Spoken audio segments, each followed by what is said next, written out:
Hi everyone, and welcome to our course, which is Organizational Behavior and Work. For our first week together, I really just want to spend some time getting oriented to the structure of the course, as well as the course content. And I want to do that by first recommending that you go and thoroughly read the syllabus and the week one welcome announcement that I've posted in Canvas. And then the second way that I want to do this is through diving into a little bit of content here that will be important for understanding what organizational behavior is and sort of what to expect throughout the rest of this semester. So first, I'm going to start off by introducing exactly what I mean when I say organizational behavior. So that way we're all on the same page about what class it is that we're taking. Then I also want to build a bit of a sales pitch, if you will, for the course in talking about why I think organizational behavior is so important, particularly for HR majors, but certainly for anyone who's going to enter into a workplace. And then finally, we're going to end off this week by talking about the ways that we study organizational behavior. We're really talking about research methods here. But we're talking about how we come to know the information that we'll be sharing this semester.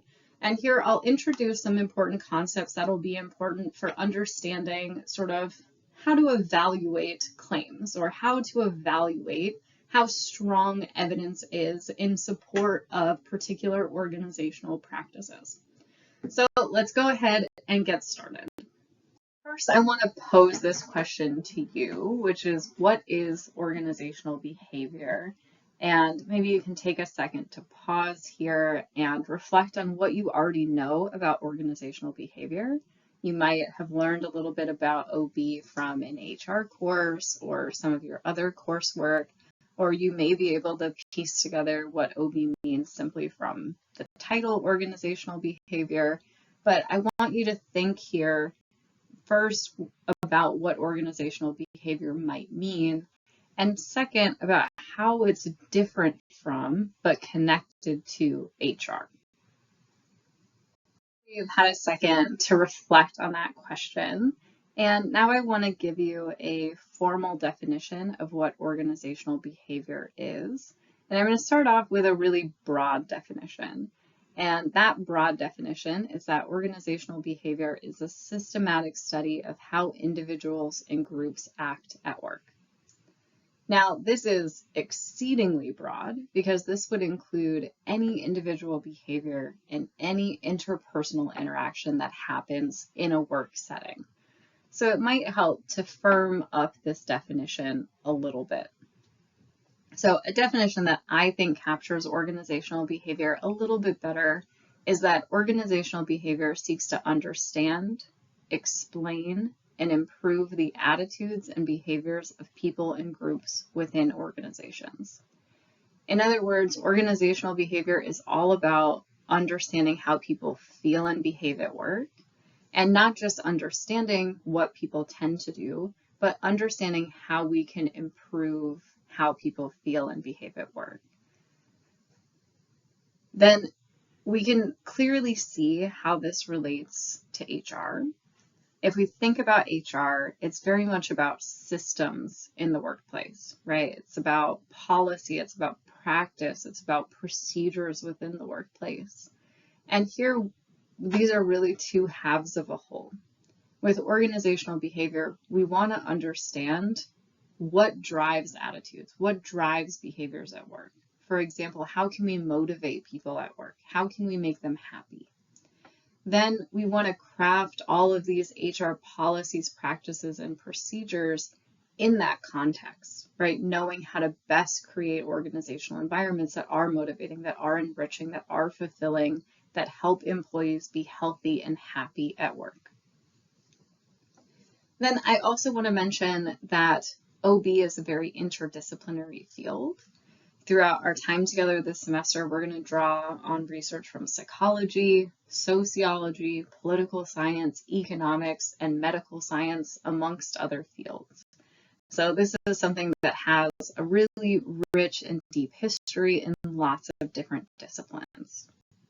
I also wanted to show you this course map for a couple of different reasons. First, I think it's really helpful for understanding exactly what to expect from this course.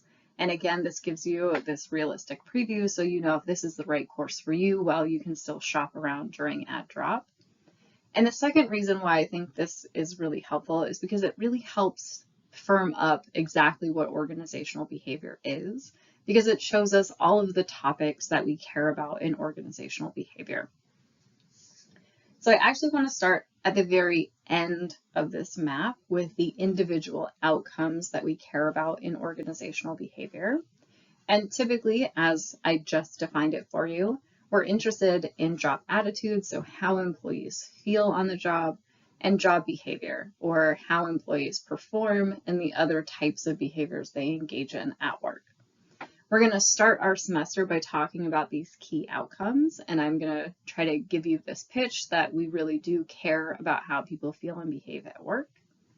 Then we're going to take a step back and we're going to talk about all of the different things that help determine job attitudes and job behaviors. We'll start off by talking about individual differences. So we'll talk about all the things that you bring to the table because of who you are as an employee and how that shapes job attitudes and job behaviors. So here we'll focus in on things like personality, values, abilities. Then we'll also talk about some individual mechanisms that relate to attitudes and behavior, so things like motivation, stress and well-being, learning and decision-making within organizations. And then towards the end of the semester, we'll spend some time talking about these group mechanisms. And here, this is where things get a little bit complicated because we're moving from individual people to groups of people. So we'll talk about things like diversity, what happens when we take people who are really different from one another and put them into the same work environment and ask them to work together. We'll talk about teams, which gets even more complicated because now we have all of these different people working together towards a common goal. And then we'll also talk about leadership, which is about how we influence the people around us. We won't talk as much this semester about the organizational mechanisms simply because we don't have time. We lost our first week this semester, but we will sprinkle some of that throughout. Into our little bit of a sales pitch for this course and answer the question of why OB is important. And again, I do think this is really important, particularly for HR majors. And I think it's really obvious why organizational behavior is important when we start to think about the worst job we've ever had. So I want you to take a second and think through a job you had that you just absolutely hated. What made you hate that job? How did you behave on that job? Did you show up early? Did you stay late? Did you go the extra mile? Did you want to help out your coworkers? Or did you maybe withdraw as much as you could from that environment, leave early, check out at least psychologically, even if you had to be there, and put in the bare minimum? Organizational behavior is really all about studying how we can create environments where people want to go the extra mile, where people don't hate their jobs, but instead find their jobs fulfilling and therefore are really committed to doing as much as they can for that job. So this question of why OB is important a little bit more directly, the answer is because organizational behavior is important to all stakeholders. And what I mean by that is that organizational behavior helps meet employee needs and it helps meet employer needs. For us as employees, we spend so much of our time at work, right? The majority of our working hours are going to go to work, or more of our working hours are going to go to work than virtually anything else that we do in our life. And work is something from which we derive a lot of meaning, and our identity is often tied to what we do for work. We want to work for an organization that values us. We want to work for an organization that we can take pride in, that we view as ethical, because that helps us feel good about who we are and what we do. On the more negative side, we also know that employee stress, so when you experience significant work stress, it can actually reduce your life expectancy. So having good organizational behavior practices in an organization can actually help extend people's lives. Then OB also meets employer needs. Employers are obviously very interested in performing well. They're interested in making money. And when employees perform well, organizations perform well also. So from an employer's perspective, we want to invest in OB practices so that we can get the most out of our employees. And really, ultimately, what this boils down to is that organizational behavior can help give organizations what we call a competitive advantage. This is how organizations outperform other firms in their marketplace.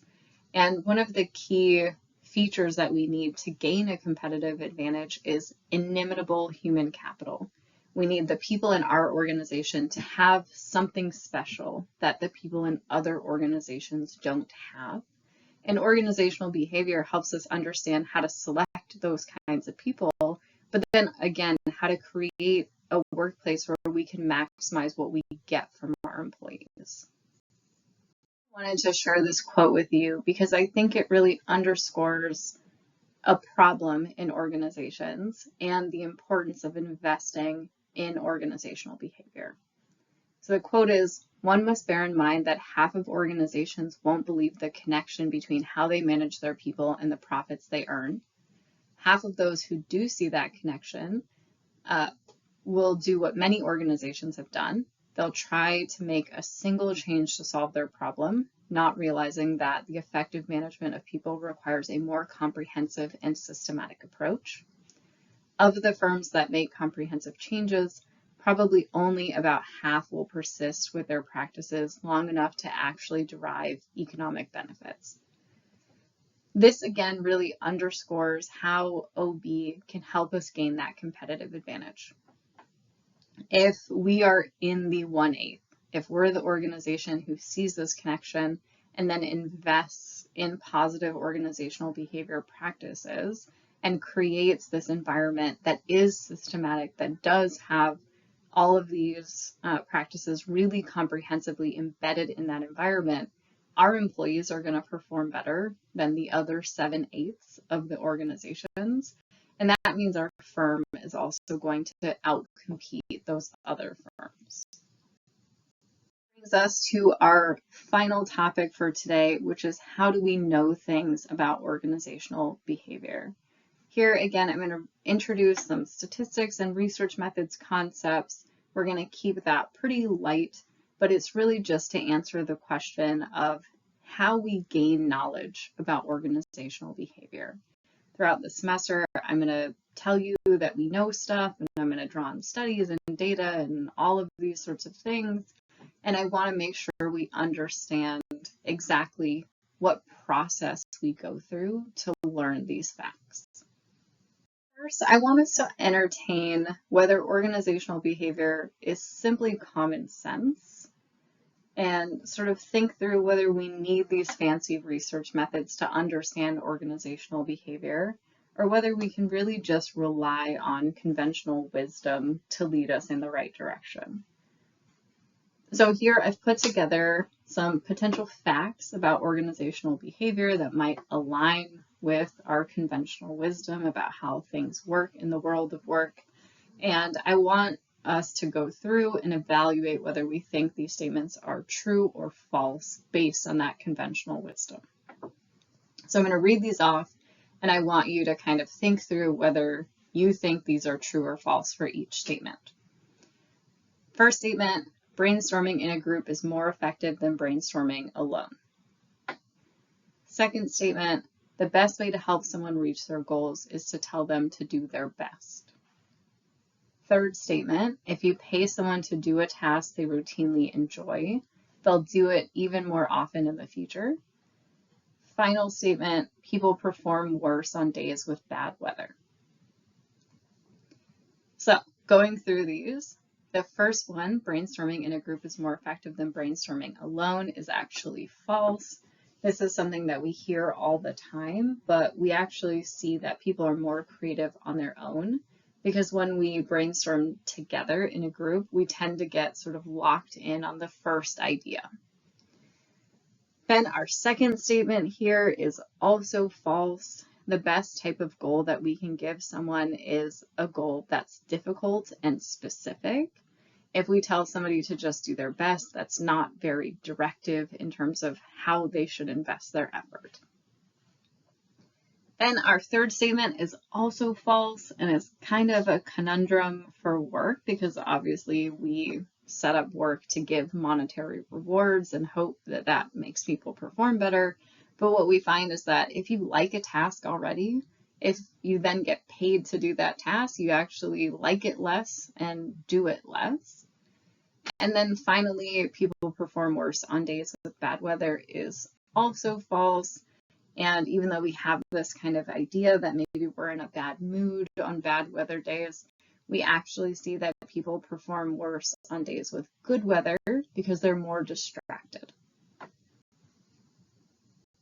Hopefully that helps illustrate that OB isn't just common sense, and we can't just rely on what we take to be conventional wisdom about how work functions. And instead, we really do have to come to understand organizational behavior in a systematic way. And that, of course, requires some sort of process through which we learn that systematic information in a rigorous way. And I've depicted that process here. This process is cyclical in that everything kind of continues to feed back into everything else, but we tend to start with theory. So in our field, what we want to do is start with a strong theory that makes some predictions about how different variables are related to each other, or how a phenomenon comes to be. Then from that theory, we want to generate specific testable hypotheses. So if we take bad weather and performance, we might have a theory that says we think bad weather is going to lead to worse performance because of mood. On bad weather days, people are in a bad mood. That bad mood is going to lead to worse performance. From that theory, we want to generate a testable hypothesis. Our hypothesis could be that bad weather days lead to lower performance as compared to good weather days. Our next step is to then collect data. What we might want to do is wait for some good weather days and measure job performance. And then on some bad weather days, we also measure job performance. And then we look at how those two variables are related. And that's the final phase, or verification phase. Here we would analyze the data and interpret the data to see if it supports our theory. As I just told you, we actually see the opposite. So we would analyze our data here and see, oh no, actually bad weather leads to better performance, and we have bad performance on good weather days. So that doesn't verify our theory. So that's where verification would lead back into our theory, where we either need to make a modification to our theory or seek a new theory, generate new hypotheses, collect new data, and so on. And we keep continuing in this cycle until we have robust evidence that a phenomenon works in the way that we theorize that it works. Part of this process, though, is conducting some kind of study at some point to be able to collect data and test our hypotheses. And within the field of organizational behavior, there are two types of studies, or two categories of studies, that we might engage in to test our hypotheses and test our theory. And those two buckets are non-experimental studies and experimental studies. The big difference here between non-experimental and experimental studies is whether we're measuring something or manipulating something. In a non-experimental study, we simply measure variables from employees' perspectives. In the example that I just gave you, where I said we observe the weather, right? We select some good weather days and some bad weather days, and then we measure performance. That's an example of a non-experimental study. We're simply observing the weather and measuring performance. Then with an experimental study, this is where we're directly intervening. We're actually manipulating a variable and then measuring an outcome. So if I were to, instead of just observe performance on different days with different weather, I created some different rooms in a lab. And in one room, I simulated bad stormy weather conditions. And in one room, I recreated a beautiful sunny day. And then I brought people into those different rooms and I gave them a performance task and measured performance. That would be an experimental study. I'm actually manipulating the weather instead of just observing and measuring it. Then the second piece that an experimental study needs to be a true experiment is random assignment. So if I have these two different rooms, my stormy room and my sunny room, I would have to randomly assign participants to those two rooms instead of just allowing them to choose whichever room they want, because then we can't really trust our findings or know that differences are produced because of the experiment, because of weather, and not just because of the types of rooms people chose. Then I wanted to give you some examples of the more specific types of studies that fall into these two categories. And for non-experimental studies, our quintessential type of study that we do is a survey. If I were to survey everyone in this class about how happy they were with their education, how happy they were with Rutgers, and something like their GPA to see if satisfaction leads to performance, that would be a non-experimental study because, again, I'm simply measuring variables. Then with an experimental study, we tend to have two different types, a field experiment and a lab experiment. A field experiment is where we do our manipulation, we do our intervention in a real world work setting.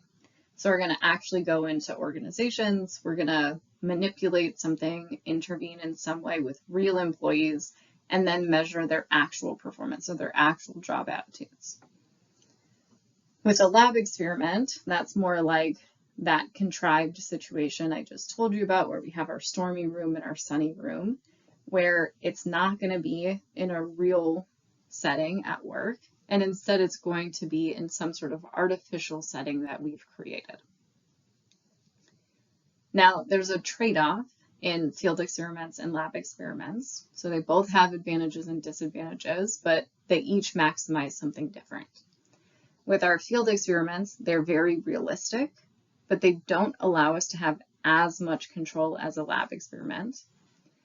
And in our lab experiments, we have the opposite. They give us maximum control. We can ensure that every single person who enters into the study has the exact same conditions as everybody else, but they're unrealistic, right? Coming into a fake room where there's a track playing stormy noises in the background is not the same thing as experiencing a stormy day at work, right? So the trade-off here is how realistic is it versus how much control do we get? And digging in a little bit deeper, we've just covered how we get information, right? How we might go about getting data. And now I want to talk about what we do with those data once we have them. And traditionally in our field of organizational behavior, we're really interested in looking at correlations among variables or some version of a correlation. So it might get more sophisticated, but ultimately most of the statistics that we look at are based in correlations. Very simply, a correlation tells us how much two variables relate to each other. And a correlation coefficient carries two pieces of information. The first is direction. It tells us if that relationship is positive or negative. And the second is magnitude. It tells us how strong that relationship is. Correlation coefficients range from -1 to +1, and the sign simply tells us direction. And then it's about taking the absolute value to understand magnitude. So the strongest correlation we could have is a -1 or a +1. And the weakest correlation we could have is a correlation of 0. I also wanted to explain what a negative correlation and positive correlation mean. So let's take the example of job performance and job satisfaction. We might be interested in knowing whether job performance and job satisfaction are related. So we might go out and ask people about how satisfied they are with their job and how well they're performing on the job. Look at that correlation. What we would find is a positive relationship. And what a positive relationship would mean is that high scores on one variable correspond to high scores on the other variable. That means that employees who are more satisfied also tend to perform better.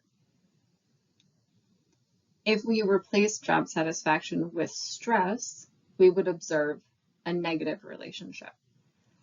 And what a negative relationship means is that high scores on one variable correspond to lower scores on the other. So if we think about this in the context of our variables, that would mean that employees who are experiencing more stress are performing more poorly. As stress goes up, job performance goes down. But of course, there's a very important caveat when it comes to correlations, and I'm sure if you have ever taken a statistics course, you have heard this caveat repeated to you like a mantra, and it is probably just seared into your brain. And that caveat is that correlation does not equal causation. What I mean by that is that simply because we observe a strong or significant correlation between two variables does not mean that one causes the other. And here we have two ambiguities that are really important. The first ambiguity is that we don't know which variable might be the cause and which variable might be the effect. If we take job satisfaction and job performance as our example again, we can see how this can be unclear. It is absolutely possible that people who are more satisfied with their jobs put in more effort and therefore perform better. But it's also possible that when people perform better, they're happy, right? It feels good to do well, and that makes them more satisfied with their job. Simply from looking at a correlation, we can't know which one is driving the other. Then our second ambiguity, which tends to be even more complicated and more difficult to assess, is that we can't rule out alternative explanations. And we can have what we call the third variable problem. Sometimes it'll look like two variables are related to each other when they actually have no relationship whatsoever. It's just that those two variables are both related to a third variable that makes it look like they're related. Now, in case that makes no sense, I'm going to walk through an example. The quintessential example of the third variable problem is that we tend to observe a positive relationship, positive correlation, between ice cream sales and murder rates.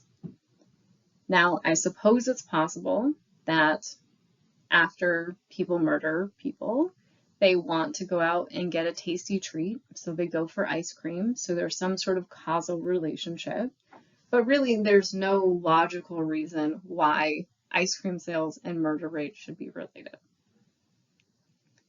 This is an example of a third variable problem because there's a third variable that relates to both ice cream sales and murder rates that makes them look like they're related. And that third variable is heat. On hot days, people get more aggressive and they're more likely to commit murder. And on hot days, people are more likely to buy ice cream. So it makes it look like there might be a relationship between ice cream sales and murder rates when actually there's no relationship at all. To give you a couple of other silly examples here to indicate that just because we find a correlation doesn't necessarily mean that two variables are at all related to each other. Here's an example where we found data show a 0.67 correlation between deaths caused by falling into a swimming pool and the number of films that Nicolas Cage starred in a particular year.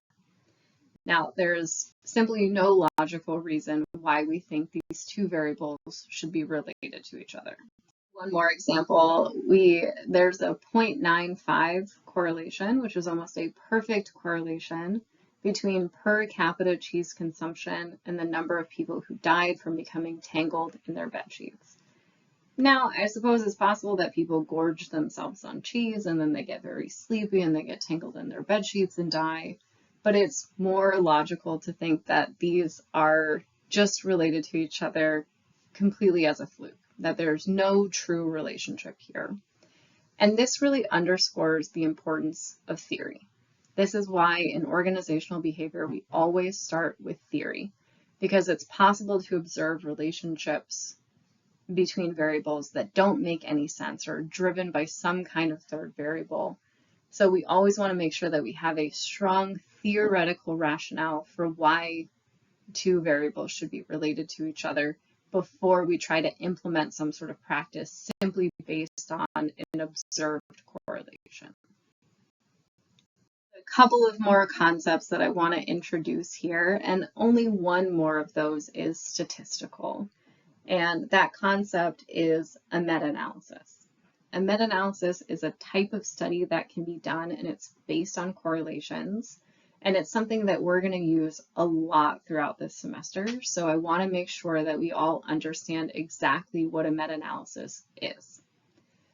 Very basically, a meta-analysis is a tool to provide a quantitative summary of all existing data on a particular topic. So typically what's done if we want to, again, know if job satisfaction and job performance are related to one another is I would go out, I would survey as many employees as I could, maybe a couple hundred employees. I would ask them about their job satisfaction, ask them about job performance, and calculate a correlation between the two. What a meta-analysis is going to do is find every study that's already done that. They're going to find every study that's ever measured job satisfaction and job performance and calculated a correlation between the two. They're going to take all of the data from those existing studies, reanalyze the data, and come up with one summary correlation of the true relationship between job satisfaction and job performance. That one summary statistic that we come up with in a meta-analysis should theoretically be more accurate than any of the individual studies that go into a meta-analysis. And the primary reason why is because when we're asking research questions, we're thinking about the population. If I pose the question, is job satisfaction related to job performance? I mean among all employees. Maybe all employees in the world, maybe all employees in the United States, maybe all employees in a particular industry, but I'm talking about hundreds of thousands of people, or millions of people, or billions of people. However, again, when we do these studies, we tend to sort of grab who we can, right? So we might survey 100 people here, 200 people there. That subset of 100 people or 200 people is not going to be a perfect representation of the total population. If I was interested in asking some research question about the entire Rutgers student body, but I only surveyed people in this class, that would be a poor representation of the whole student body. You're more likely to be HR majors, you're more likely to be freshmen and sophomores, right?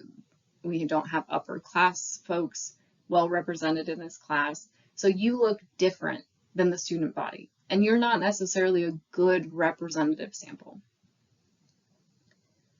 Meta-analyses take each of these individual studies, which by themselves may not be great representations of the whole population, and they put them together.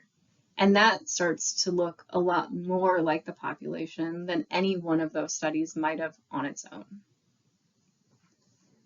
Then another reason why meta-analysis has been so important in organizational behavior is that people used to believe in what we call the situational specificity hypothesis.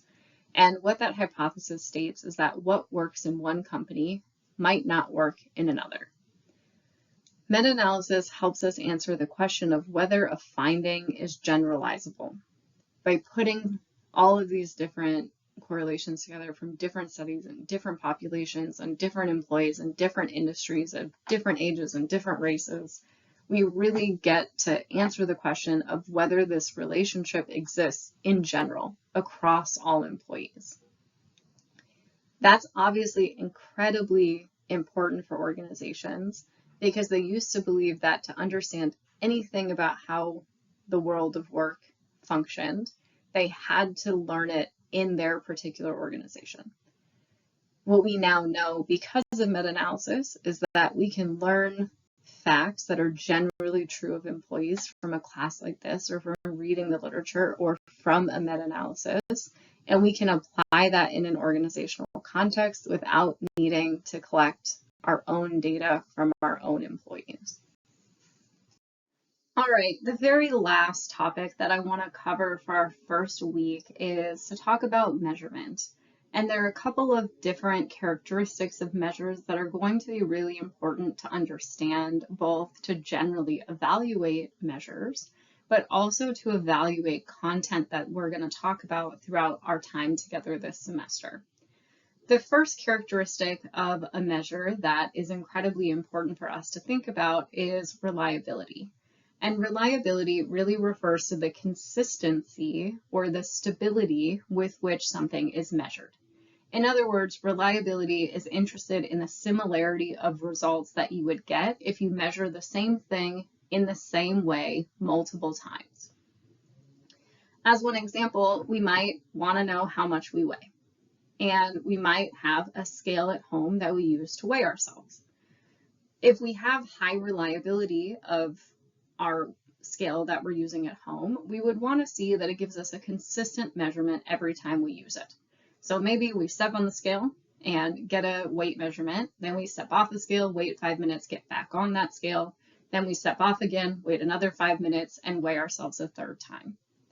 We would say that the scale is highly reliable if it gives us the same weight every time. But if one time it says I'm 120 pounds and the next time it says I'm 125 pounds and then the third time it says I'm 130 pounds, that wouldn't be a very reliable scale because it's giving me a different measurement every time. And realistically, 5 minutes is not enough time to gain 5 pounds. So again, reliability is all about consistency. But it's not enough for a measure to just be reliable or just be consistent. There's another factor that we also need to consider, and we call that validity. Validity is more about the accuracy of a measure. So reliability, again, tells us, does it say the same thing over time every time we use it? But validity tells us, is the measurement that it's telling us actually accurate, not just the same? So if we take the same example, maybe I step on a scale and it tells me I'm 125 pounds and I step off, wait 5 minutes, get back on, and it tells me again that I'm 125 pounds and I get off and I step back on 5 minutes later and it gives me the exact same reading. That would be reliable, but if I actually am interested in measuring my height, not my weight, then the scale wouldn't be valid. It wouldn't be accurate. So here we want our measures to be both consistent and to be accurate. We want our measures to tell us the same thing each time we use them, but we also want them to measure the construct that we're actually trying to get at. So this is going to be a really important point that we come back to throughout the semester. We're going to get into some areas of debate, let's say, within the field, where people aren't exactly sure whether things that we think should be related to each other are related to each other. And this is going to be a really key issue, particularly validity. So I want you to know what these mean generally, but I also want to do a little bit of foreshadowing here just to let you know that we're going to return to these concepts in the future.